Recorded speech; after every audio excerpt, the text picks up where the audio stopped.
স্বাগত ডেডলাইন ঢাকায়, আপনাদের সাথে আছি গোলাম কিবরিয়া। দীর্ঘ ২৮ বছরের অচলায়তন ভেঙে অবশেষে অনুষ্ঠিত হতে যাচ্ছে ঢাকা বিশ্ববিদ্যালয়ের কেন্দ্রীয় ছাত্র সংসদ ডাকসু নির্বাচন। আর এর হাত ধরেই দেশের অন্যান্য শিক্ষা প্রতিষ্ঠানগুলোতে দীর্ঘদিন বন্ধ থাকা ছাত্র সংগঠনগুলোর নির্বাচনের দ্বার উন্মুক্ত হবে বলে আশা করছেন সংশ্লিষ্টরা। ডাকসু নির্বাচনের নানা দিক নিয়ে কথা হবে আজকে ডেডলাইন ঢাকায়। কথা বলতে স্টুডিওতে আছেন অ্যাসোসিয়েট প্রেস এপির ব্যুরো প্রধান জুলহাস আলম, আছেন ঢাকা বিশ্ববিদ্যালয়ের ছাত্রলীগের সাধারণ সম্পাদক সাদ্দাম হোসেন এবং ঢাকা বিশ্ববিদ্যালয়ের ছাত্র দলের যুগ্ম সাধারণ সম্পাদক সাইদ মাহমুদ জুয়েল। স্বাগত আপনাদের। জুলহাস, আমার কাছে একটা তালিকা আছে ডাকসুর যারা বিভিন্ন সময় বিপিজিএস ছিলেন। কয়েকটি নাম আমি বলি: রাশেদ খান মেনন, মতিয়া চৌধুরী, ফেরদৌস আহমেদ কুরেশি, তোফায়েল আহমেদ, নাজিম কামরান চৌধুরী, আসম আব্দুর রব, মুজাহিদুল ইসলাম সেলিম, মাহমুদুর রহমান মান্না, জিয়াউদ্দিন বাবলু, সুলতান মোহাম্মদ মনসুর, আমানুল্লাহ আমান, খায়রুল কবির খোকন। নাম বললে আরও তালিকা বড় হবে। যেই নামগুলো বললাম তারা সবাই এখনও জাতীয় রাজনীতিতে সমান তালে সক্রিয় এবং সেইভাবে অবদান রাখছেন। তো ডাকসু নির্বাচন ২৮ বছর ধরে বন্ধ। ধরেন এই সময়টা যদি বন্ধ না থাকতো, আপনি কি মনে করেন যে আমাদের রাজনীতিতে আরও অনেক তরুণরা, আরও অনেক নতুন মুখ আমরা দেখতে পেতাম?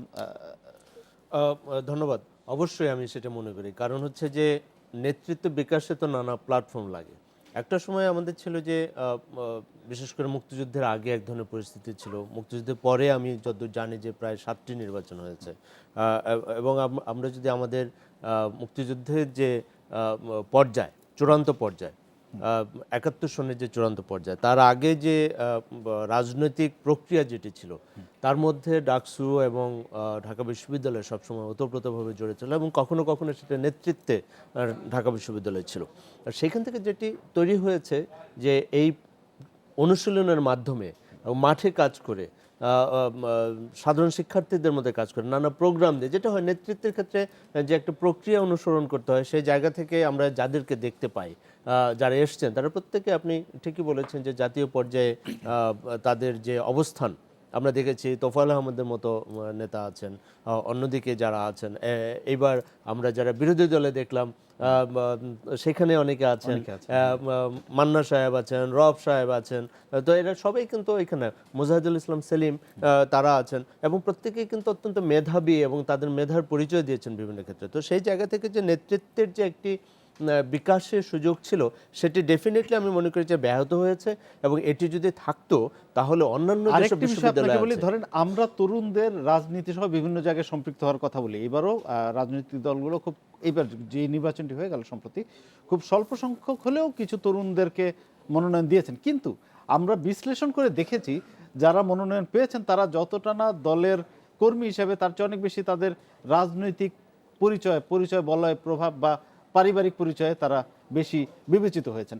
তো ডাকসুর মতো প্রক্রিয়া বা প্ল্যাটফর্মটা থাকলে কি এই ধারাটা ভাঙতো, পারিবারিক পরিচয়ে রাজনীতি? অবশ্যই সেই সুযোগগুলো তো থাকে, কারণ নেতৃত্বের যে বিকাশ যেভাবে ঘটে, এটার তো একটা স্বাভাবিক প্রক্রিয়া আছে। সেই প্রক্রিয়ার মধ্য থেকে আসলে যেটা হয় কি, যে তখন আর আমি কার সন্তান, আমি কোন বংশের, আমি আমার অতীত কি, সেটা সবসময় চলে আসে না।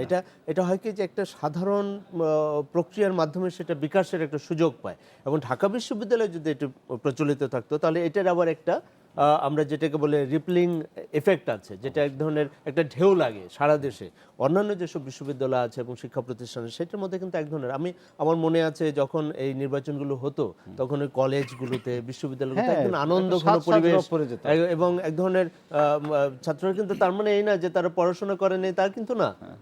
তারা এর মাধ্যমে, আমার মনে আছে যে একটি মফস্বলের কলেজ পর্যন্ত তারা নানা রকম সাংস্কৃতিক কর্মকাণ্ড, নানা রকম রাজনৈতিক প্রোগ্রাম, কর্মসূচি এবং এগুলোর মাধ্যমে যে এক ধরনের সমাজ চেতনা, রাজনীতি চেতনা তৈরি হয়, সেই জায়গাটাতে ঘাটতি আছে। তবে আবার একই সাথে এটাও আমি বলতে চাই যে এটি একমাত্র প্রক্রিয়া সেটি নয়, কিন্তু আরও সমাজে অনেক অঙ্গ, অনেক সংগঠন, অনেক কিছু আছে, সামাজিক সংগঠন আছে, সেখানেও নেতৃত্বের বিকাশ হয়, সেটা হচ্ছে। বিজনেসের ক্ষেত্রে নতুন নতুন এন্টারপ্রেনার আছে, সেখানে নতুন নেতৃত্ব তৈরি হচ্ছে, কালচারাল সাইডে নতুন। কিন্তু বিশ্ববিদ্যালয় বা ঢাকা বিশ্ববিদ্যালয়ের ভিতর থেকে একটা নেতৃত্ব তৈরি হয়, এটা একটা আলাদা অন্যরকম গুরুত্ব। আমি একটু সাদ্দামের কাছে আছি। সাদ্দাম, মানে এই যে রাজনৈতিক দলগুলো যখনই ডাকসুর কথা উঠলো, আমরা দেখলাম যে ছাত্রলীগ ছাড়া অন্য যারা আছে ছাত্রদল বা বাম সংগঠনগুলো, তাদের একটা অভিযোগ যে তারা সমান সুযোগ পাচ্ছে না, তারা ক্যাম্পাসে রাজনীতি করার সুযোগ পায় না, তাদের কর্মকাণ্ড করার সুযোগ পায় না, মানে সমান সুযোগ পায় না, এরকম একটা অভিযোগ তারা করেছে। আপনার কাছে জানতে চাচ্ছি সেই অভিযোগ সম্পর্কে। এ প্রসঙ্গে আসার আগে আমরা যেটি বলতে চাই সেটি হচ্ছে যে ইতিমধ্যে যে আলোচনাটি হলো এবং ঢাকা বিশ্ববিদ্যালয়ের রাজনৈতিক চরিত্র নিয়ে আলোচনা হলো, ঢাকা বিশ্ববিদ্যালয়ের পরিচিতিটি শেষ পর্যন্ত দাঁড়িয়েছে একটি রাজনৈতিক বিশ্ববিদ্যালয় হিসেবে। এজন্য ঢাকা বিশ্ববিদ্যালয়ের অর্জন নিয়ে যখন আমরা কথা বলি তখন আমরা সিএল রেনের কথা চিন্তা করি না, আর.সি. মজুমদারের অবদানের কথা ভাবি না, কিংবা ঢাকা বিশ্ববিদ্যালয়ের পাণ্ডিত্যের যে সুগভীর ইতিহাস সেটি ভাবি না। তো সেই জায়গা থেকে আমাদের ডাকসু নির্বাচনটাকে আমরা ঢাকা বিশ্ববিদ্যালয়ের শিক্ষার্থীরা এভাবেই দেখছি, এটি একই সঙ্গে ঢাকা বিশ্ববিদ্যালয়ের ঘুরে দাঁড়ানোর আহ্বান এবং একই সঙ্গে ছাত্র রাজনীতি নবায়নের জন্য একটি যুগসন্ধিকরণের সুযোগ বলে আমরা মনে করি। সেই জায়গা থেকে ছাত্র রাজনীতি নবায়ন করে আমাদের ছাত্র রাজনীতির যে গুরুত্বপূর্ণ বিষয়গুলো ছিল, যে বিষয়গুলোকে কেন্দ্র করে ছাত্র রাজনীতি আবর্তিত হয়েছে, সেই জায়গা থেকে সরে এসে একাডেমিক বিষয়গুলো, বিশ্ববিদ্যালয়ের শিক্ষার্থীরা গবেষণার সুযোগ সুবিধা পাচ্ছে কিনা, আবাসন সংকটের এই সমাধান হচ্ছে প্রসঙ্গে কিনা। আসবো আপনার কাছে, আমার এটা নিয়েও প্রশ্ন আছে, কিন্তু আমি যেটা আমি করলাম সে প্রসঙ্গে সেটা আসছি। আগে বলেন। এই প্রসঙ্গটি অবস্থানের সঙ্গে সম্পর্কিত বলেই আমি আসছি। তো সেই ছাত্র রাজনীতির নবায়নের ধারার সঙ্গে শিক্ষার্থীরা নিজেদেরকে জড়িত করে ফেলেছে, কিন্তু আমাদের কিছু কিছু ছাত্র সংগঠন রয়েছে যেই ছাত্র সংগঠনগুলো এই যুগের পরিবর্তনের সঙ্গে তাল মিলিয়ে চলতে পারেনি, যুগের সুরধ্বনির সঙ্গে তারা নিজেদেরকে প্রতিধ্বনিত করতে পারেনি, এবং সেই জায়গা থেকে তারা যখন প্রতিধ্বনিত করতে পারেনি সেই জায়গা থেকে তারা মানে নিজেদের ছাত্রলীগ সেটা ব্যর্থতা, পেরেছে আপনি নিজেদের, বলছেন? হ্যাঁ অবশ্যই সেটি পেরেছে, নিজেদের ব্যর্থতা ঢাকার জন্য এই সহাবস্থান খেলাটি প্রতিনিয়ত খেলে চলছে। মানে এই অভিযোগটা ভিত্তিহীন আপনি এটি বলছেন? একমাত্র এই যুক্তির একমাত্র, এটি রাজনীতির যুক্তি হতে পারে কিন্তু এটি ন্যায্যতার যুক্তি আছে বলে আমরা মনে করি না। ঢাকা বিশ্ববিদ্যালয়ে আমরা যে জায়গাটি বলার চেষ্টা করছি সেটা হচ্ছে ঢাকা বিশ্ববিদ্যালয়ে পূর্ণ গণতান্ত্রিক অবস্থা আছে, এটি আমরা বলি না। ঢাকা বিশ্ববিদ্যালয়ের ছাত্র সংগঠনের সঙ্গে আরেকটি ছাত্র সংগঠনের গণতান্ত্রিক অবস্থা বিরাজ করছে। যে গণতান্ত্রিক শূন্যতাটি ছিল সেটা হচ্ছে ঢাকা বিশ্ববিদ্যালয়ের শিক্ষার্থীদের সঙ্গে ঢাকা বিশ্ববিদ্যালয়ের প্রশাসনের সঙ্গে আমরা দর কষাকষি করে শিক্ষার্থীদের অধিকার আদায় করতে পারবো এরকম একটি যৌক্তিক প্ল্যাটফর্ম নেই। ডাকসু নির্বাচনের মধ্য দিয়ে সেই আমাদের পূর্ণাঙ্গ গণতান্ত্রিক বিশ্ববিদ্যালয়ের যে অভিযাত্রা সেটি আমরা পূরণ করতে পারবো বলে আমরা মনে করি। মানে এবং একটু যদি আমি পরের বক্তার কাছে যাবো, আপনার কাছে জাস্ট মানে এক কথায় শুনে নি, তার মানে আপনি বলছেন যে সহাবস্থান আছে, তাদের সমান সুযোগ পাচ্ছে, তারা যে অভিযোগটা করছে এটা ঠিক না? হ্যাঁ, এটির তাই তো? কোনো ভিত্তি আছে বলে মনে আচ্ছা। করি না। যদি আমরা মনে করি যে 28 বছরের নির্বাচন না হওয়ার কারণে সীমাবদ্ধতা ত্রুটি বিচ্যুতি থেকে থাকতে পারে, তো আরেকটা ডাকসু নির্বাচনী- আরেকটা কথা আপনি বলছিলেন যে ছাত্রছাত্রী যে যৌক্তিক যে দাবি এবং অধিকার সেগুলো আপনারা অর্জন করবেন। আমি একটা প্রশ্ন রেখে পরের বক্তার কাছে যে আপনার কাছে আসবো পরের প্রশ্নটা নিয়ে, এখনই এটার উত্তর দিতে হবে না। সেটি হলো যে সাম্প্রতিক সময়ে শিক্ষার্থীরা যেসব আন্দোলন করেছেন, যেসব বিষয়ে তারা কথা বলেছেন, মাঠে নেমেছেন, সেগুলোর সঙ্গে কি আপনার সংগঠন ছাত্রলীগ ছিল? এটা নিয়ে আমি পরে কথা বলবো, এটি একটা প্রশ্ন বটে। আমি যাচ্ছি পরের সাইদ মাহমুদ জুয়েলের কাছে। আমরা শুনলাম, বললেন যে সব রকম অবস্থা আছে, এমনকি আমাদের মাননীয় উপাচার্য তিনিও বলেছেন যে সবকিছু ঠিকঠাক আছে, এবং তিনি আশ্বাস দিয়েছেন যে সব দল সমান সুযোগ পাবে, সবাই সমান সুযোগ পাবে ডাকসু নির্বাচনে। এতে আপনারা কতটা আশ্বস্ত হচ্ছেন? ধন্যবাদ। আমি প্রথমে আমার নামের সংশোধন নিয়ে নিচ্ছি, সাইফ মাহমুদ। আচ্ছা, হ্যাঁ। সাইদ মাহমুদ, জি, সাইফ সাইফ মাহমুদ, হ্যাঁ। শত সহস্র যৌক্তিক আন্দোলন সংগ্রামের সত্যিকার প্যাস্টার অক্সফোর্ড খ্যাত ঢাকা বিশ্ববিদ্যালয়। আমার স্নেহাস্পদ ছোট ভাই সাদ্দাম হোসেন বলেছে গবেষণার কথা। ঢাকা বিশ্ববিদ্যালয় একটি রাষ্ট্রের সৃষ্টি করেছে। ঢাকা বিশ্ববিদ্যালয় সাধারণত বিশ্বের অন্যান্য বিশ্ববিদ্যালয়ের মতো নয়, এবং এর এক অনন্য সাধারণ দৃষ্টান্ত রেখেছে রাষ্ট্র সৃষ্টির মাধ্যমে, ভাষা আন্দোলনের মাধ্যমে। তো ঢাকা বিশ্ববিদ্যালয়কে যদি আপনি রাজনৈতিক বিশ্ববিদ্যালয় বলেনও তাতেও আমি দ্বিমত করব না। তো যেটা বললেন আপনি, উপাচার্য মহোদয় সহ সাদ্দাম হোসেন বলেছেন যে গণতান্ত্রিক অবস্থা কিংবা রাজনৈতিক সহাবস্থান রয়েছেন। আমি দুইটি দৃষ্টান্ত দিতে চাই। গত 2 দিনের 22 মার্চ কবি জসিমউদ্দিন হলের প্রাধ্যক্ষ মহোদয় এবং হাউস টিউটর বৃন্দ তারা গিয়েছিলেন বহিরাগত ছাত্রদের হল থেকে বিতাড়িত করতে কিংবা হল থেকে তাদের হল ত্যাগ করতে বাধ্য করতে। কিন্তু কবির উদ্বেগের সাথে আমরা লক্ষ্য করেছি ওনারাই বাধ্য হয়েছেন, ওনারাই লাঞ্ছিত হয়েছেন। তো আজও অবধি বিশ্ববিদ্যালয় প্রশাসন ক্লিয়ার করেনি কারা লাঞ্ছিত করলেন। বহিরাগত সন্ত্রাসীকে আমার বিশ্ববিদ্যালয়ের শ্রদ্ধাভাজন শিক্ষকদের বিশ্ববিদ্যালয় হলে বসে লাঞ্ছিত করলেন। সেটা তদন্ত চলছে, আমরা জানি, সেটা একটা তদন্ত সাপেক্ষ, এবং সেটা আপনি খুব ভালো করেই জানবেন এটা তদন্ত করতে এত সময় লাগার কথা কিনা। আচ্ছা, যাই হোক, নৈতিক জায়গা আপনার- থেকে হ্যাঁ। আমি যেটা বলতে চাই, ঢাকা বিশ্ববিদ্যালয় একটি অনবদ্য সৃষ্টি। ঢাকা বিশ্ববিদ্যালয়কে ধারণ করতে হবে, নৈতিক অবস্থান নিতে হবে। রাজনৈতিক অবস্থান তো ছোট কথা, যদি আপনি নৈতিক অবস্থান নিতে পারেন। উপাচার্য মহোদয় প্রকৃত অভিভাবকের ভূমিকা থাকতে হবে। অপরাপর সকল ক্রিয়াশীল ছাত্র সংগঠন একই সমমর্যাদা রক্ষা হয় যাতে, সেটা খেয়াল করতে হবে না। তিনি কিন্তু বলেছেন, উপাচার্য বলেছেন যে সেটি নিশ্চিত করা উনি হবে। যেটা বলেছেন সেটা আমরাও আপনারা আশ্বস্ত হতে পারছেন? আমরা তো আশ্বস্ত হতে চাই। ছোট্ট একটু প্রশ্ন হ্যাঁ, আমি আজকে ওনাকে আমি একটু করতে শেষ পারি করি, কিনা? আমরা তো আশ্বস্ত হতে চাই। উপাচার্য মহোদয় অবশ্যই আমাদের অভিভাবক, শ্রদ্ধার সাথেই তার কথা আমরা আশ্বস্ত হতে চাই।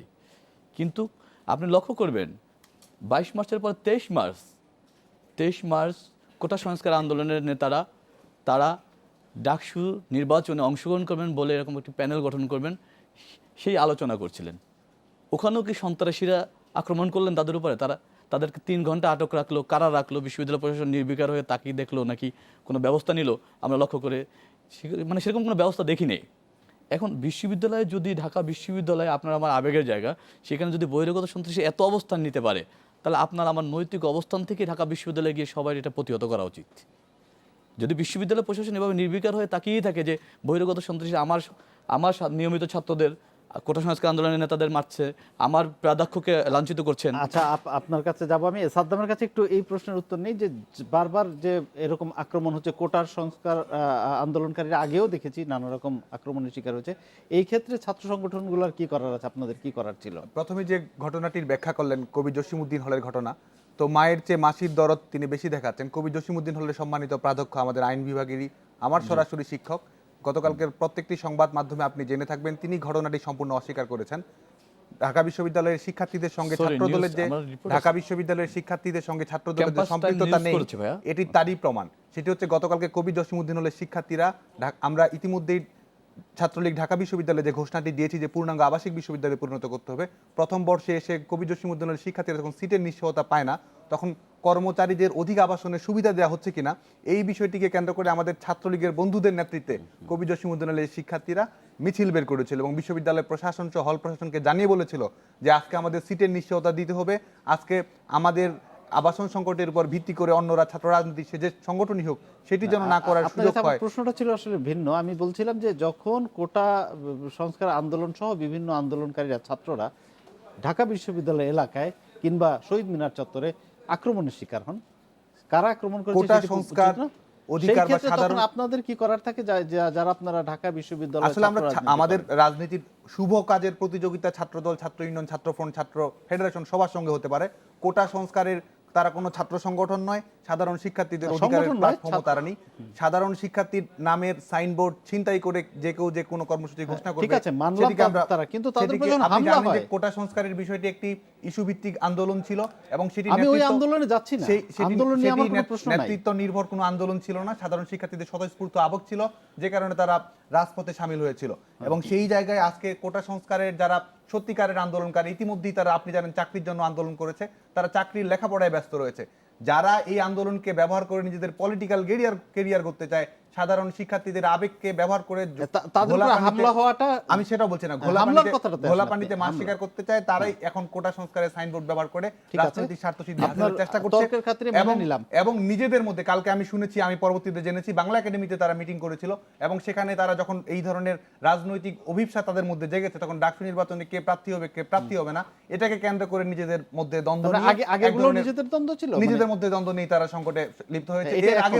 এর আগেও সাধারণ শিক্ষার্থীদের টাকার ভাগাভাগি নিয়ে ঢাকা বিশ্ববিদ্যালয়ের কেন্দ্রীয় লাইব্রেরির সামনে কোটা সংস্কারের তথাকথিত নেতারা নিজেদের মধ্যে প্রতিযোগিতায় লিপ্ত হয়েছিল। মানে এটার সঙ্গে ছাত্রলীগের কোনো সম্পর্ক না। ছাত্রলীগের সম্পর্ক আমি বলি না, আমি বলছিলাম যদি ঢাকা বিশ্ববিদ্যালয় এলাকায় কোটা সংস্কার বিরোধী বলেন বা অন্য কোনো আন্দোলনকারী বলেন, তাদের উপর কেউ এসে হামলা করে, সেটার ক্ষেত্রে আপনাদের কোনো দায় নাই? ঢাকা বিশ্ববিদ্যালয়ের অবশ্যই ঢাকা বিশ্ববিদ্যালয়ের শিক্ষার্থীদের উপর যে কোনো আঘাতকে আমরা ঘৃণ্যতম মনে করি।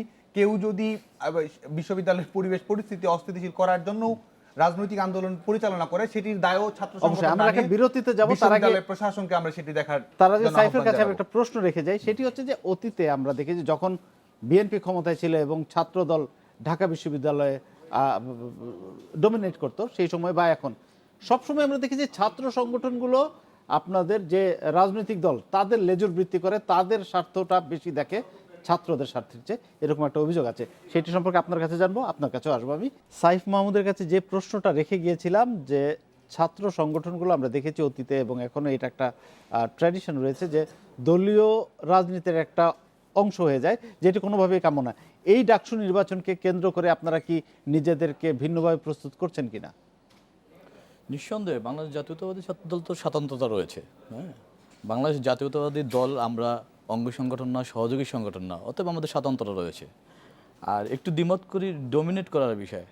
ঢাকা বিশ্ববিদ্যালয়ে বাংলাদেশ জাতীয়তাবাদী ছাত্র দল কখনো ডোমিনেট করে নাই, সাধারণ ছাত্রদের পাশে ছিল, তাদের ভালোবাসায় সিক্ত ছিল, তাই সাধারণ ছাত্রদের ভালোবাসা নিয়ে তাদের নেতৃত্ব দিয়েছে হয়তো। আর যেটা লেজুর ভিত্তি বলেছেন, এটা আসলে আমাদেরকে, আমি একটা কথা বারবারই বলি, নৈতিক অবস্থান নিতে হবে। নৈতিক অবস্থা যদি আপনি ঠিক রাখেন তাহলে লেজুর ভিত্তিতে আপনার মধ্যে আসবে না। তো আমরা ইতিমধ্যে কিছুদিন আগে যে আন্দোলনগুলো দেখলাম, নিরাপদ সড়ক আন্দোলন, আপনার কোটা সংস্কার আন্দোলন, সেখানে যদি বন্ধুপ্রতিম ছাত্র সংগঠন বাংলাদেশ ছাত্রলীগরা আমরা দেখি, তাহলে কিসের প্রয়োজনে, কার প্রয়োজনে, কার লাভে তারা সাধারণ ছাত্রদের প্রতিহত করলো? আমরা তো ছাত্র দলকেও খুব একটা দেখি নাই যে ছাত্রদের পক্ষ নিয়ে খুব বেশি করতে। আমি যাই হোক, একটু দ্বিমত করি, সেটা থেকে আমরা সরে আসি। একটু প্লিজ একটু সাপ্লিমেন্টারি দিই। আমি সহ আমার বিশ্ববিদ্যালয়ের সভাপতি, সাধারণ সম্পাদক, আমরা সড়ক আন্দোলনের সাথে একাত্মতা ঘোষণা করতে গিয়েছি। ওনারা আমাদেরকে বলেছেন যে ভাই আপনারা আসলে এটা একটা রাজনৈতিক প্রোগ্রামে পরিণত হবে এবং আমরা কালার্ড হব, আমাদের এই আন্দোলনটা এভাবে চালাই দিতে।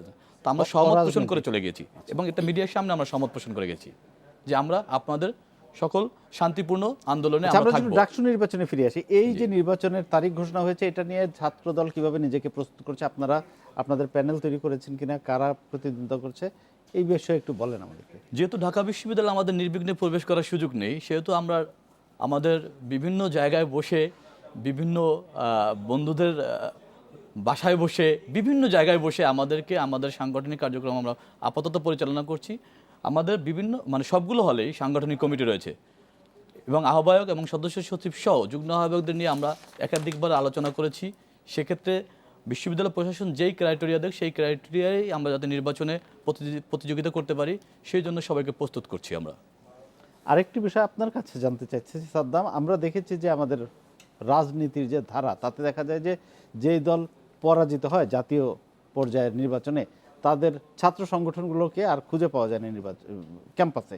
তো আপনারা এইবার ডাকসু নির্বাচনের পর বা এরকম রাজনীতিতে কোয়ালিটেটিভ কোনো চেঞ্জ আনবেন কিনা? হ্যাঁ, অবশ্যই। আমরা উইনার টেকস অল এটাতে কখনো বিশ্বাস করি না এবং আমরা যেটা সবাইকে বারবার বলার চেষ্টা করছি সেটা হচ্ছে যে আমরা অনেক বড় বড় কথা আমাদের জুয়েল ভাই বলল, আমরা স্বাধীনতা, গণতন্ত্র, সার্বভৌমত্ব সব বিষয় নিয়ে বাড়াবাড়ি রকমের কথা বলি, জাতীয় রাজনীতি নিয়ে কথা বলি, অথচ আমরা যেই ক্যাম্পাসে চলাফেরা করি সেই ক্যাম্পাসের শিক্ষার্থীদের ভোটাধিকার আমরা ফিরে দিতে পারিনি।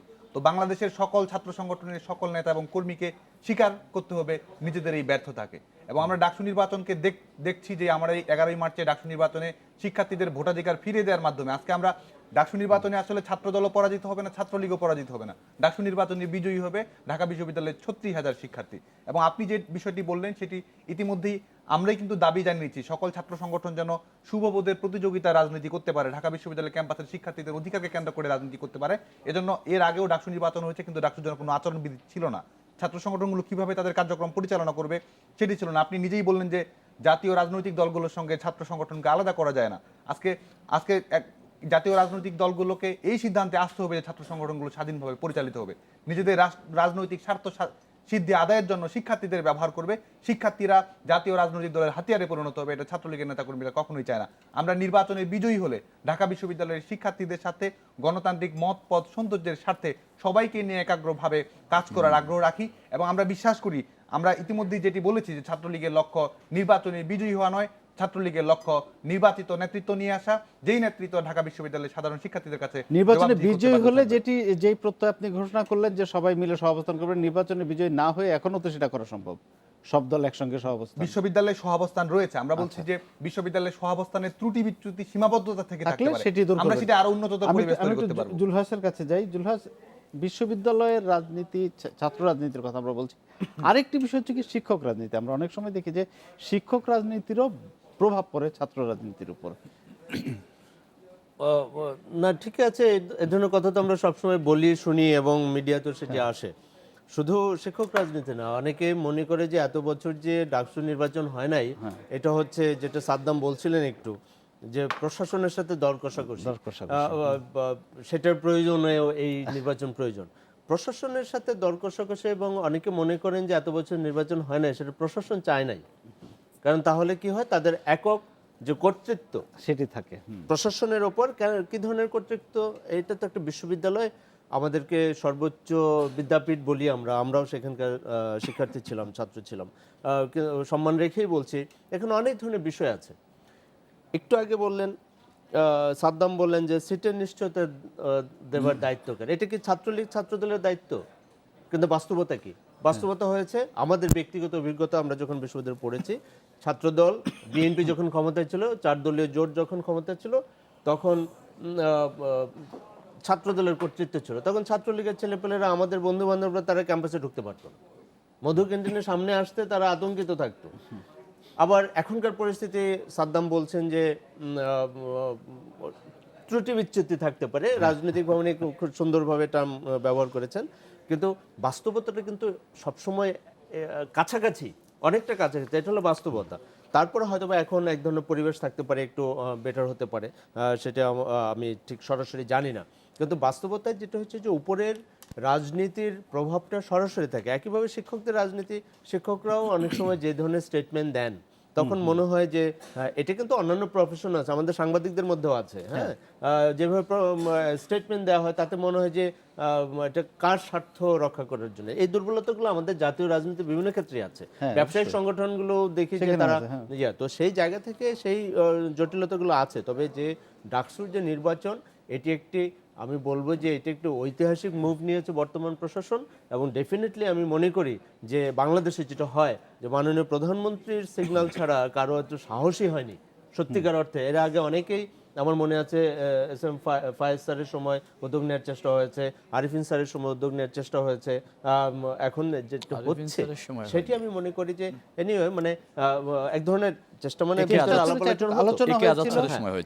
আজাদ স্যারের সময়, তো সেই বাস্তবতাগুলো হয় কি যে, কারণ কি একটা বিশ্ববিদ্যালয়ে অনেক কিছু জড়িত, অনেক কিছু জড়িত, ছোট সিট থেকে শুরু করে ক্যান্টিন কন্ট্রোল করা থেকে শুরু করে সামনের দোকানকে বসাবে সেটা কন্ট্রোল করা থেকে শুরু করে, এবং বাইরের নিজের, এমনকি দুঃখজনক হলো সত্য যে শিক্ষার্থীরা, নেতা যারা থাকেন, তাদের কারো কারো, সবার বলছি না, আমরা আমাদের সবারই সীমাবদ্ধতা, তাদের কারো কারো ছোট ভাই, বড় ভাই, ভাগনা, মামা, তাদেরকে এখানে ফ্রি রাখার জন্য ব্যবস্থা করা হয়েছে বিভিন্ন সময়। এগুলো তো বাস্তবতা। তবে তার মধ্যে যে ভালো দিকটা আছে, সেই জায়গার দিকে আমরা যাচ্ছি, এটি হচ্ছে আসার কথা। এবং আমি মনে করি যে আজকে যে বাস্তবতা আমরা দাঁড়িয়ে আছি, রাষ্ট্র ক্ষমতায় যারা আছেন, সেই, আমি মনে করি যে এটা যদি আমরা প্রমাণ করতে পারি, ঢাকা বিশ্ববিদ্যালয় কর্তৃপক্ষ এবং ছাত্রলীগ বিশেষ করে, তারা যদি এটা প্রমাণ করে যে না, ঢাকা বিশ্ববিদ্যালয়ের জায়গাটিকে তারা কোনো ধরনের নেতিবাচক যে প্রক্রিয়া, সেটাকে ব্যবহার না করে সহাবস্থানের কথা যেটা সাদ্দাম বলছেন, খুবই অ্যাপ্রিসিয়েট করি।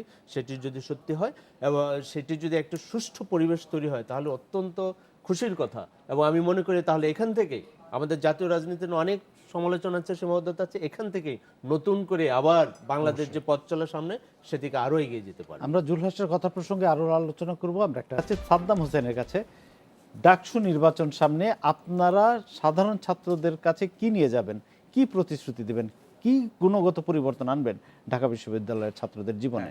সেটি আমরা ইতিমধ্যেই বলেছি। ইতিমধ্যে ডাকসু নির্বাচনকে কেন্দ্র করে আমরা 20 দফা ঘোষণা করেছি, যেটি বিশ্ববিদ্যালয় প্রশাসনকে বাস্তবায়ন করতে হবে। এমন নয় যে আমাদের কর্মকাণ্ডগুলো নির্বাচন কেন্দ্রিক, আমাদের কর্মকাণ্ডগুলো সবসময় শিক্ষার্থী অধিকার কেন্দ্রিক। নির্বাচনকে সামনে রেখে আমাদের সেই আন্দোলনের ধারাকে শুধুমাত্র আমরা বেগবান করতে চাই। 20 দফার মধ্যে কয়েকটি যদি উল্লেখ করেন। আমরা ইতিমধ্যেই বলেছি, ঢাকা বিশ্ববিদ্যালয়কে পূর্ণাঙ্গ আবাসিক বিশ্ববিদ্যালয় হিসেবে পরিণত করতে হবে। প্রত্যন্ত অঞ্চল থেকে মেধার ভিত্তিতে ঢাকা বিশ্ববিদ্যালয়ে ভর্তি হয়ে এসে প্রথম দিনই তার জন্য বিশ্ববিদ্যালয় প্রশাসন সিটের নিশ্চয়তা দেয়, সেটির একটি রূপরেখা প্রণয়ন সরকারের কাছে উপস্থাপন করে সেটির বাজেট আদায় করার মাধ্যমে দ্রুততম সময়ের মধ্যে ঢাকা বিশ্ববিদ্যালয়কে পূর্ণাঙ্গ আবাসিক বিশ্ববিদ্যালয়ে পরিণত করতে হবে। এবং আমরা ছাত্রলীগ এটিও বলেছি, যেহেতু বঙ্গবন্ধু তনয় দেশরত্ন শেখ হাসিনা বাংলাদেশের প্রধানমন্ত্রীর দায়িত্বে আছেন, আমরা পূর্ণাঙ্গ আবাসিক বিশ্ববিদ্যালয় করার জন্য শুধুমাত্র ঢাকা বিশ্ববিদ্যালয় প্রশাসনের উপর নির্ভরশীল না হয়ে, বিশ্ববিদ্যালয় প্রশাসন যদি টালবাহানা করে, আমরা সরাসরি প্রধানমন্ত্রীর টেবিলে সাধারণ শিক্ষার্থীদের দাবি উপস্থাপন করব। এবং আমরা বলেছি, আমরা ডাকসু নির্বাচনকে কেন্দ্র করে আমাদের একটি দাবি রয়েছে। 28 বছর পরে শুধুমাত্র একটি ডাকসু নির্বাচন হবে, এতেই ঢাকা বিশ্ববিদ্যালয় আত্মতৃপ্ত হয়ে যাবে, আমরা এখানেই থেমে থাকতে চাই না। আমরা বলেছি প্রত্যেক বছর ডাকসু নির্বাচন হতে হবে। প্রত্যেক বছর যেমন সেমিস্টার পরীক্ষা হয়, প্রত্যেক বছর শিক্ষার্থীরা যেমন শিক্ষা সফরে যায়, ডাকসুর জন্য আপনি জানেন যে অক্সফোর্ড বিশ্ববিদ্যালয়ে একাডেমিক মাইকেল মাস টার্মের সপ্তাহে প্রতি বছর সেই অক্সফোর্ড বিশ্ববিদ্যালয়ের ছাত্র সংসদ নির্বাচন অনুষ্ঠিত হয়। 11ই মার্চকে সামনে রেখে বিশ্ববিদ্যালয়ের প্রশাসনকে আমরা বলেছি প্রত্যেক বছর 10 মার্চ থেকে 17 মার্চের মধ্যে ডাকসু নির্বাচন অনুষ্ঠান করতে হবে। আজকে জানেন যে আজকে বাংলাদেশের ডিজিটাল অগ্রগতি হয়েছে, আমাদের বিশ্ববিদ্যালয়ের শিক্ষার্থীরা পঞ্চগড়ে যার বাড়ি, কক্সবাজারে যার বাড়ি, সে সেখান থেকেই ভর্তি পরীক্ষার ফর্মটি পূরণ করতে পারে। অথচ ঢাকা বিশ্ববিদ্যালয়ে এসে শিক্ষার্থীরা কত রকম ভোগান্তির যে শিকার হয় আমরা এসব মানে বর্ণনা এটা করা আসলে- ডিজিটাইজ করতে বলছেন। হ্যাঁ, আমরা অটোমেশনের আওতায় সম্পূর্ণ নিয়ে আসার জন্য বলছি। কারণ একটা ছেলে যখন ভর্তি পরীক্ষার জন্য ফর্মটি পূরণ করতে যাবে, কখনো রেজিস্ট্রার বিল্ডিং এ দৌড়াতে হয়, কখনো তার ডিপার্টমেন্টে যেতে হয়, কখনো ডিন অফিসে যেতে হয়, কতবার যে দৌড়াতে হয়, জনতা ব্যাংকে দীর্ঘ লম্বা লাইনে দাঁড়িয়ে পরীক্ষার আগের দিন তাদের ঘোরাফেরা করতে হয়। আমরা বলেছি ঢাকা বিশ্ববিদ্যালয়ের সকল শিক্ষার্থীর সমস্ত কার্যক্রম ডিজিটালাইজ একটু যদি আমাকে অ্যালাউ করেন, যেটি হচ্ছে যে এবার নির্বাচনে আমরা দেখলাম, জাতীয় নির্বাচনের কথা যদি দেখি, যে আওয়ামী লীগ তারা ক্ষমতায় ছিল এবং আবার ক্ষমতায় আসার জন্য তারা অনেক প্রতিশ্রুতি দিয়েছে এবং তারা উন্নয়ন যেটা করেছে সেটি দেখে বলেছে যে উন্নয়নের ধারাবাহিকতা রাখতে চায়, সেজন্যই মানুষ যেন ভোট দেয়। সেরকম আপনাদের ডাকসু নির্বাচন হয়নি, কিন্তু ছাত্রলীগের রাজনীতি তো বন্ধ ছিল না ঢাকা বিশ্ববিদ্যালয়ে। আপনারা কি এমন কোনো নজির দেখাতে পারবেন, উদাহরণ দেখাতে পারবেন যে এই কয়েকদিনে আপনারা ছাত্রদের জন্য করেছেন? প্রথমেই আমাদের কেন ছাত্ররা বিশ্বাস সেই করবে জায়গায় আপনার থেকে কথা? বলছি, তারা যেমন নিরাপদ সড়ক চাই আন্দোলনের সঙ্গে ছাত্র দলের নেতারা যখন সংহতি প্রকাশ করতে গেছে, তিনি নিজেই স্বীকারোক্তি দিয়েছেন যে তাদেরকে তারা রাস্তায় নিতে পারেনি। আজকে কিন্তু না, যখন আস্থার নিরাপদ কথা সড়ক চাই বলেনি, তিনি আন্দোলন বলেছেন। হয়, আমরা শিক্ষার্থীদের কাছে গেছি এবং সবচেয়ে সুন্দর করার মতো, অবাক করার মতো বিষয়, তারা আমাদেরকে চকলেট এবং চিপস দিয়ে আমাদেরকে স্বাগত জানিয়েছে। এবং আমরা তখন নিরাপদ সড়ক আইন যে পাশ হলো আমাদের মন্ত্রী পরিষদে, সেই দাবি কিন্তু ঢাকা বিশ্ববিদ্যালয়ের ছাত্রলীগ উত্থাপন করেছিল। আজকে আপনি ডি ইউনিটের ভর্তি পরীক্ষার জালিয়াতির ঘটনাটা জানেন। ঢাকা বিশ্ববিদ্যালয়ের ছাত্রলীগ বলেছিল জালিয়াতির মাধ্যমে মেধাবী না হওয়া সত্ত্বেও একজন শিক্ষার্থী যদি ঢাকা বিশ্ববিদ্যালয়ে ভর্তি হয়ে থাকে, সেই পরীক্ষা বাতিল করে নতুন করে পুনরায় পরীক্ষা নিতে হবে। এবং আমাদের দাবির মুখে কিন্তু ঢাকা বিশ্ববিদ্যালয়ে ডি ইউনিটের ভর্তি পরীক্ষা নিতে বাধ্য হয়েছিল। এবং পরবর্তীতে শুধু আমরা সেই দাবিতেই সীমাবদ্ধ থাকিনি, আমরা বলেছি যে ঢাকা বিশ্ববিদ্যালয়ের পরীক্ষা পদ্ধতি চেঞ্জ করতে হবে এবং সেটির আলোকে আগামী বছরে যে ভর্তি পরীক্ষা হবে সেখানে মানে সেগুলো আপনি ছাত্রলীগের সাফল্য হিসেবে হ্যাঁ, দেখছেন? এগুলো আমাদের সাফল্য রয়েছে এবং আরো অনেক সাফল্য রয়েছে, আমরা হয়তো পরবর্তীতে পরের বলার সময় সুযোগ পেলে পাবো। আমরা শুনবো। সাইফ মাহমুদের কাছে যাচ্ছি। সাইফ, আপনারা নির্বাচনের জন্য প্রস্তুতি নিচ্ছেন, আপনি বলেছেন, তার সঙ্গে আপনারা কি জোটগতভাবে যাবেন? আরো অনেকগুলো দল আছে, অনেকগুলো সংগঠন আছে ঢাকা বিশ্ববিদ্যালয় ক্রিয়াশীল, যেমন বাম সংগঠনগুলো আছে, বা আপনাদের সমমনা যদি কেউ থেকে থাকে, আপনাদের সেরকম কোনো চিন্তা আছে কিনা, নাকি এককভাবেই ছাত্র দল নির্বাচন করবে? আমাদের স্বতন্ত্র প্যানেল দেওয়ার মতো কার্যক্রম চালু হয়েছে অলরেডি, কিন্তু তারপরেও আপনি যেটা বলছেন, সমমনারা যদি আমাদের সম আদর্শ যারা ধারণ করে তারা যদি আসতে চায়, আমরা অবশ্যই ওয়েলকাম। কিন্তু তার আগে আমাকে কিছু কথা না বললে হয় না। সাদ্দাম হোসেনের কথা শুনে আমি খুব আশ্বস্ত হতে চাই। যদি এত উদার মানসিকতা কথা বললেন, সেজন্য আমি আশ্বস্ত হতে চাই। কিন্তু 91, 93, 94, 2001 প্রত্যেকটি ডাকসু নির্বাচনে ছাত্রলীগের বাধার মুখে পণ্ড হয়ে গেছে। আজকে তারপরও তারা যদি শুভবুদ্ধির উদয় যে কথাটা বললো, তারা যদি এভাবে চিন্তা করে যে না, আসলে উদার মানসিকতা পোষণ করবো, ঢাকা বিশ্ববিদ্যালয়কে ধারণ করব, ঢাকা বিশ্ববিদ্যালয়ের একটি আবেগের জায়গা, সেটা আমরা ধারণ করব, তাহলে আমরা স্বাগত জানাই। জালিয়াতির কথা যেটা বলছেন, তো অবশ্যই তারা যদি এটা পদক্ষেপ নিয়ে থাকে ভালো, বাট জালিয়াতির সাথে যারা জড়িত ছিলেন তাদের অনেকেই ছাত্রলীগের কর্মী এবং নেতা ছিলেন। সুনির্দিষ্টভাবে তাদেরকে কিন্তু বিভিন্ন পত্রিকা নিউজ করেছে তখন। আর আমাদের পক্ষ থেকে যদি আপনারা বলতেই পারেন যে আমরা কি করেছি, হ্যাঁ, সেটাই জানতে চাচ্ছি আপনার কাছে। অবশ্যই আপনি আপনারা জানতে কি চাবেন। নিয়ে যাবেন ছাত্রদের কাছে? অবশ্যই আপনি জানতে চাবেন। সারা বাংলাদেশের ন্যায় সারা বাংলাদেশ যেরকম চর দখলনায় দখল হয়েছে, ঢাকা বিশ্ববিদ্যালয় চর দখলনায় দখল হয়েছে। ঢাকা বিশ্ববিদ্যালয় তো জাতির বিবেক হিসাবে পরিগণিত হয়, এটি তো চর দখলনায় দখল হওয়ার বিষয় নয়। এখানে মুক্ত বুদ্ধির চর্চা হওয়ার কথা ছিল। এখানে শুধু মতাদর্শের পার্থক্য থাকতে পারে, বাকি সব কিন্তু একই, যে আমরা ঢাকা বিশ্ববিদ্যালয়ের ছাত্র। কিন্তু আমার গভীর উদ্বেগের সাথে যেটা দেখি, যে আমার সংগঠনের একজন কর্মী নিয়মিত ছাত্র হওয়া অবস্থায়ও যেমন নিয়মিত ক্লাস করতে পারে না, তারই এক সহপাঠী বন্ধু অন্য মতাদর্শে বিশ্বাস করে, তারই বাধার মুখে। এটা আমাদের দুঃখ দেয়, পীড়া দেয়। তো আমি যেটা বলতে চাই, আপনারা এমন সুনির্দিষ্ট কোনো অভিযোগ কি বিশ্ববিদ্যালয় প্রশাসনকে জানিয়েছেন? একেবারে সুনির্দিষ্ট? আপনি যদি খোলা চোখে তাকান, প্রতিনিয়ত এমন ঘটনা ঘটছে। দেখেন, অবশ্যই এইভাবে ঢালাওভাবে বললে তো আসলে বোঝা মুশকিল। আমি জানতে চাচ্ছি আপনারা কি জানিয়েছেন কিনা বিশ্ববিদ্যালয় প্রশাসনকে? বা নিঃসন্দেহে তাদের কাছ রাজনৈতিক থেকে? সহাবস্থানের এইটা বললেই আপনি বুঝবেন। আমাদের বিশ্ববিদ্যালয়ের সম্মানিত সভাপতি গত 3 দিন ধরে বিশ্ববিদ্যালয়ের সম্মানিত প্রক্টর মহোদয়কে ফোন দিচ্ছেন, যেহেতু রাজনৈতিক সহাবস্থানের কথা বলেছেন পরিবেশ পরিষদ মিটিংয়ে, এবং আমাদের বন্ধুপ্রতিম ছাত্র সংগঠন ছাত্রলীগও স্বাগত জানিয়েছে, তাহলে আমরা কালকে আসতে চাই। তিনি বলছেন আমি জানাবো। তো রাজনৈতিক সহাবস্থান আছে কিনা আপনারা বুঝবেন। আমি জানাবো, আমাদের অভিভাবক যদি বলে আমি জানাবো। ওই মুহূর্তে তার বলা উচিত ছিল, তো তুমি কালকে না এখন চলে আসো, আমি তোমার অভিভাবক, আমি এই বিশ্ববিদ্যালয়ের শৃঙ্খলার দায়িত্বে রয়েছি, আমি তোমাকে আশ্বস্ত করলাম। ছাত্রলীগ আমাদেরকে স্বাগত জানাতে পারে, ছাত্রলীগ তো আশ্বস্ত করার কেউ না আমাদেরকে। বিশ্ববিদ্যালয় প্রশাসন আমাদের অভিভাবকদের বলতে হবে যে না, তোমরা আসো, তোমরা যদি তোমাদের রাজনৈতিক কর্মকাণ্ড পরিচালনা করতে চাও, নিয়মিত ছাত্রদের সাথে থেকে তোমরা যদি তাদের অধিকার নিয়ে কাজ করতে চাও, ঢাকা বিশ্ববিদ্যালয়ের সম্মানকে অক্ষুণ্ণ রাখতে চাও, তাহলে তোমরা আসো। এর পরিপন্থী হলে তারা ব্যবস্থা নিতে পারে। বাট আমরা ঢাকা বিশ্ববিদ্যালয়ে যেন বাংলাদেশে যেমন এখন রোহিঙ্গা রয়েছে, ঢাকা বিশ্ববিদ্যালয় বাংলাদেশ জাতীয়তাবাদী ছাত্রদল গেলে রোহিঙ্গার ন্যায় আচরণ করা হয়। প্রত্যেকটা নেতাকর্মী চা পান করতে গেলেও ঢাকা বিশ্ববিদ্যালয়ের তীর সীমানায়, শহীদ মিনারে, পলাশিতে, যেখানে আসলে তা আবেগের জায়গা, ছুটে যায় বারবার, সেখানে গিয়ে কর্মী আহত হয়। আমরা আশ্বস্ত হতে চাই যে হয়তো এই যে সংস্কৃতি এটি পরিবর্তন হবে এবং আমরা সামনের দিকে এগিয়ে যাবো। যাই হোক, আমি আপনার কাছে একটু আমি বলি, আমরা যদি যেটা বলছি এটা আমি খুবই মানে পছন্দ করেছি একটা কথা, সেটা হলো যে বিশ্ববিদ্যালয় প্রশাসনের বিরুদ্ধে আমাদের একাত্ম হতে হবে যারা ছাত্র। হ্যাঁ, আমরা তো প্রায় সকল ক্রিয়াশীল ছাত্র সংগঠন বলেছি যে ডাকসুর যে সভাপতি তার পদের সাথে নির্বাচিত প্রতিনিধিদের ক্ষমতার ভারসাম্য নিয়ে আসতে হবে, কিন্তু আমরা দেখেছি তার সংশোধন না করে খুব দ্রুত তফসিল ঘোষণা করে দিলেন। তাহলে এই ব্যাপারে তাদের প্রতিক্রিয়া আমরা লক্ষ্য করি। তফসিল ঘোষণা করা হয়নি, 11 মার্চ নির্বাচনের সম্ভাব্য তারিখ ঘোষণা করা হয়েছে, একই তফসিল হয়নি, কাছাকাছি ভাইয়া। তর্কের খাতিরে তর্ক না করলে এটা যদি গভীরভাবে আমরা ধারণ করি তাহলে একই। আচ্ছা, আমি একটু জুল হাসের কাছে যে আমরা শুনছিলাম তাদের প্রস্তুতি, আপনি কি মনে করেন না যে কথাটা শুরুতে বলছিলাম যে ডাকসুর হাত ধরে অন্যান্য যে শিক্ষা প্রতিষ্ঠানগুলো সেগুলোর বন্ধ দুয়ার খুলে যাবে, যেমন রাকসু, চাকসু সহ আর যত ইউনিভার্সিটি আছে সেগুলোতে এটা একটা ঢেউ আসবে? অবশ্যই। তার আগে আমি একটু সাইফ মোহাম্মদ জুয়েলের কথায় ধরে বলতে চাই যে সমমনা রাজনৈতিক সংগঠন বলতে আমরা বুঝি আমাদের চোখের সামনে পড়ে ছাত্রলীগ, ছাত্রদল এবং এক সময় খুব বেশি পড়তো ছাত্র শিবির।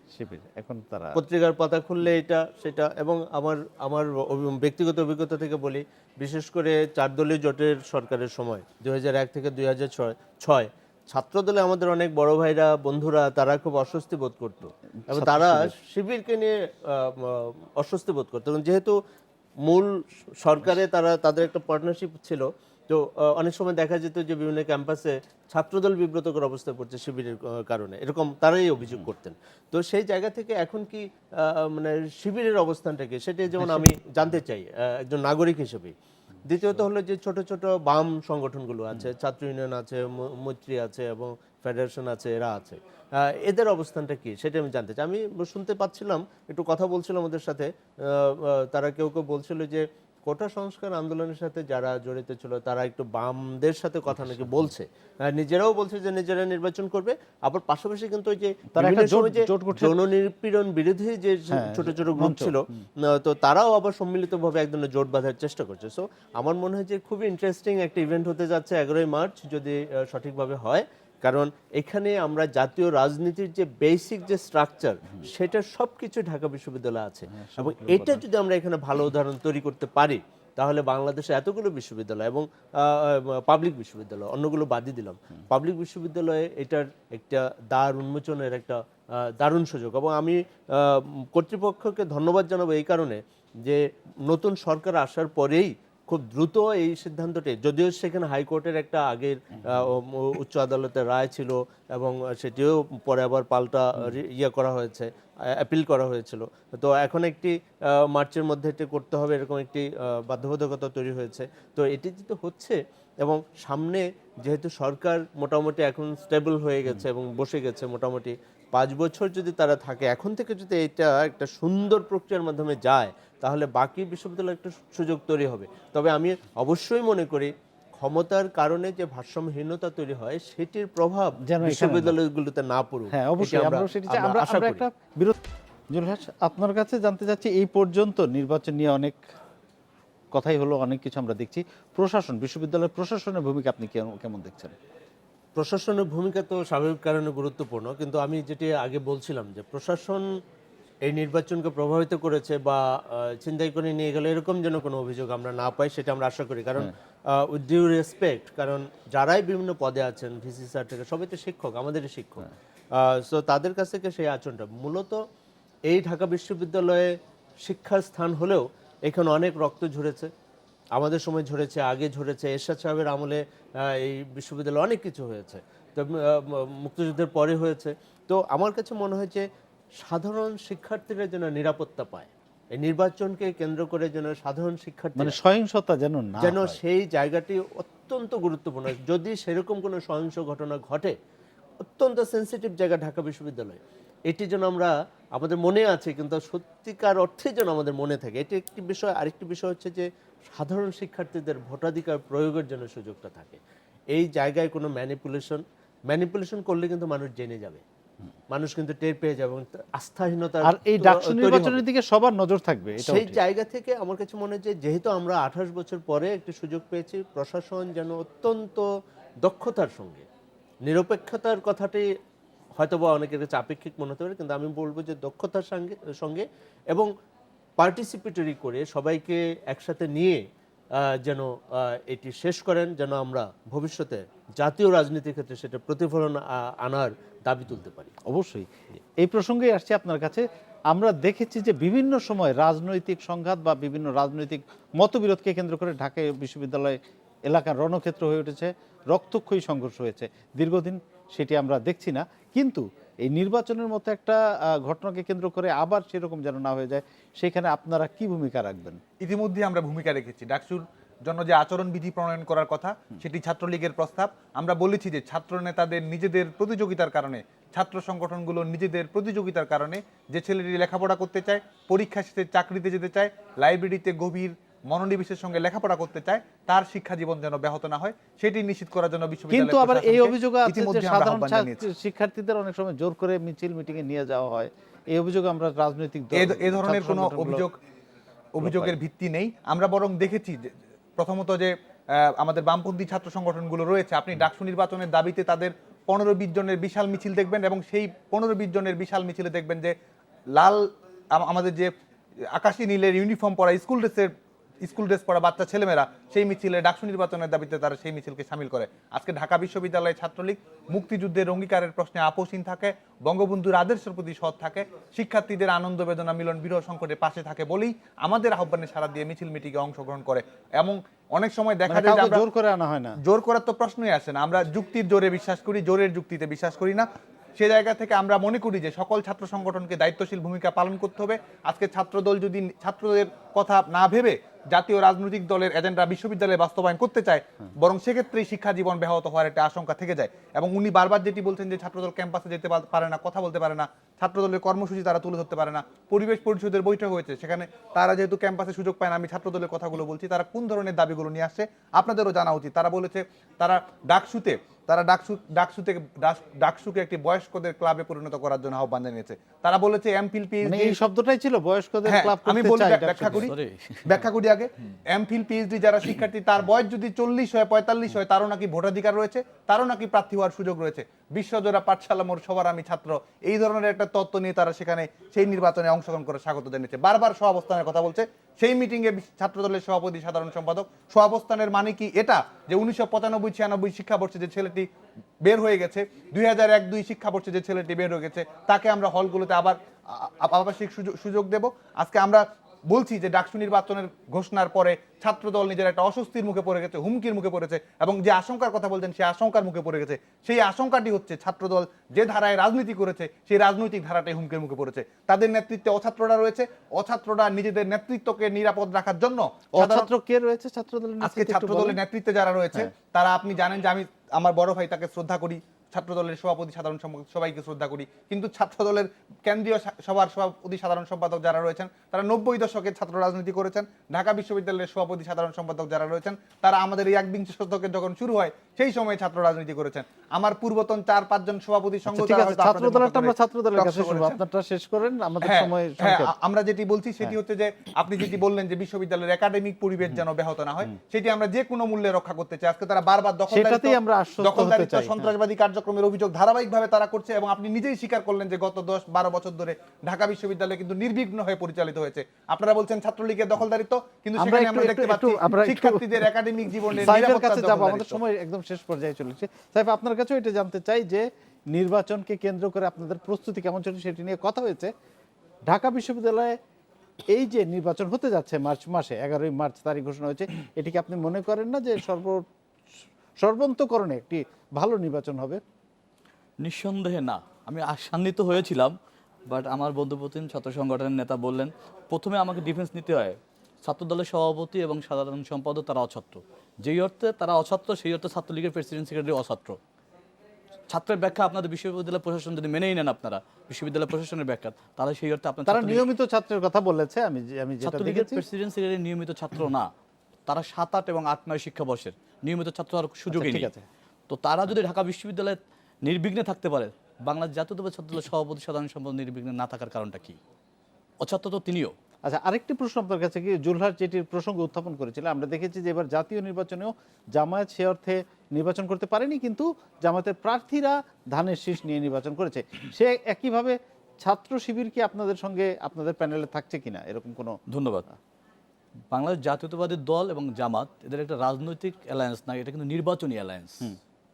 আমি আবার ক্লিয়ার করলাম, নির্বাচনী অ্যালায়েন্স। ডাকসু আর আমরা হলাম বন্ধুপ্রতিম ছাত্র সংগঠন। ডাকসু নির্বাচনের কথা বলছি। আমি শেষ করি, বন্ধুপ্রতিম ছাত্র সংগঠন তো বিএনপির ইম্প্যাক্ট পড়বেই না। আর 2 হলো ছাত্র শিবিরকে নিয়ে কখনোই ছাত্র দলের ঐক্য ছিল না, কখনোই না। স্পষ্ট মেসেজ, বাংলাদেশ জাতীয়তাবাদী ছাত্র দলের সাথে কখনোই ছাত্র শিবিরের ঐক্য ছিল না। বিএনপির সাথে জামাতের নির্বাচনী অ্যালায়েন্স ছিল। তার মানে ছাত্র শিবিরের কেউ আপনাদের সঙ্গে নিঃসন্দেহে থাকছে না, না। গণজাগরণের সময় ছাত্রদল কোথায় ছিল? আচ্ছা, ঠিক আছে। আবার এর মধ্যে আরেকটা interesting গণজাগরণের হচ্ছে, সময় ছাত্রদল হ্যাঁ, ইসলামিক শাসনতন্ত্র আন্দোলনের যে ছাত্র সমাজ, তারা আবার একটা মিছিলও করে ফেলেছে এর মধ্যে। হ্যাঁ, দেখে এটা গণজাগরণের কার সাথে সময় আবার ছাত্রদল, আঘাত হচ্ছে? একটু প্লিজ, গণজাগরণের সময় ছাত্রদল কোথায় ছিল? গণজাগরণের সময় যেভাবে গণজাগরণ ছাত্রলীগ সৃষ্টি করেছে, গণজাগরণের নেতাকে সেইভাবে ছাত্রলীগ আবার হামলারও শিকার হয়েছে ছাত্রলীগের দ্বারা। আচ্ছা, ঠিক আছে, আমরা ওই লক্ষ্য প্রসঙ্গে করেছি। আমরা যাই না হোক। যাই, আমরা আর নির্বাচনে একটা কথা থাকি। আমি একটু, আমার শ্রদ্ধাভাজন বড় ভাই জুলাস ভাই বলেছেন যে হয়তো বিএনপির আমলেও এরকম ছিল, একদমই ছিল না তা না। কিন্তু আমরা ঢাকা বিশ্ববিদ্যালয়ে, আমি স্যারের প্রমাণ হলে আবাসিক ছাত্র, ওখানে এসে আমি দেখেছি ছাত্রলীগের সভাপতি, তৎকালীন সময় ছাত্রলীগের সভাপতি মিজান ভাই এবং তৎকালীন সময় ছাত্রদলের সভাপতি আজম ভাই, এরা একই রুমে ছিল, 210 নাম্বার, আমি কোট করে বললাম 210 নাম্বার রুমে ছিলেন। দ্যাট মিনস রাজনৈতিক সহাবস্থান ছিল, সহমর্মিতা ছিল, সহনশীলতা ছিল। কারণ বাংলাদেশ জাতীয়তাবাদী ছাত্রদল কখনোই বিশ্বাস করে না ঢাকা বিশ্ববিদ্যালয় চর দখলের ন্যায় দখল করা যায়। এটা একটা মুক্ত বুদ্ধির চর্চা কেন্দ্র, এখানে সবার সমান অধিকার নিশ্চিত করা উচিত। আর বিশ্ববিদ্যালয় প্রশাসনকে একটা স্বাতন্ত্র অবস্থান নিতে হবে। মাননীয় প্রধানমন্ত্রীর নির্দেশনার বাইরে কারোই শক্তি নেই। তাহলে কি নির্বাচনটা, এটা কি 30 ডিসেম্বরের মতো আবারও এরকম নির্দেশনা হবে? না, ঢাকা বিশ্ববিদ্যালয়কে স্বাতন্ত্র অবস্থান থেকে করতে হবে। মাননীয় উপাচার্য কিংবা সেখানে আপনি রাষ্ট্রপতির কথা, মাননীয় মহামান্য রাষ্ট্রপতির কথা বলতে পারেন, তিনি আচার্য ওখানে, আচার্য, নট প্রধানমন্ত্রী ওখানে বিবেচ্য বিষয়। মাননীয় প্রধানমন্ত্রী ওখানে বিবেচ্য বিষয় নয়। আপনি যেটা আমাকে এর আগেও জিজ্ঞেস করেছেন যে আমাদের সাথে কোনো ঐক্য হবে কিনা, দেখেন আপনার গঠনতন্ত্রের 8-এর ই ধারা, এটা কিন্তু আমরা প্রায়, আমরা শেষ পর্যায়ে, হ্যাঁ, 8-এর ই ধারায় আরেকটা প্রায়- প্রশ্ন ছিল আপনার প্রায় কাছে, একটু দ্রুত নিব, আমি দুজনের কাছে, নিব। 8-এর ই ধারায় প্রায় সকল ক্রিয়াশীল ছাত্র সংগঠন আমরা কিন্তু একমত হয়েছি, সেটা হলো একাডেমিক ভবনগুলোতে নির্বাচন করা। হ্যাঁ, সেটিতেই আসছিলাম, কেন আপনারা এটা চাচ্ছেন? ঢাকা কারণ বিশ্ববিদ্যালয় নির্বাচন তো বিশ্ববিদ্যালয় ক্যাম্পাসেই হবে এবং বিশ্ববিদ্যালয় প্রশাসনের আওতাধীনই হবে, তাহলে এই স্থান পরিবর্তন করে আপনারা কি অ্যাচিভ করবেন? সাধারণ ছাত্রদের মিনিমাম আস্থা অর্জন করার জন্য, মিনিমাম ঢাকা বিশ্ববিদ্যালয়ের পবিত্র অঙ্গন আমরা চাচ্ছি না কোনো কারণে। আমাদের আর 30 সেকেন্ড আছে, আপনি দ্রুত বলেন, তারপর আমি একটু সাদ্দামের কাছ থেকে 10 সেকেন্ড সর্বশেষ আমার যেটি বলা, আচ্ছা।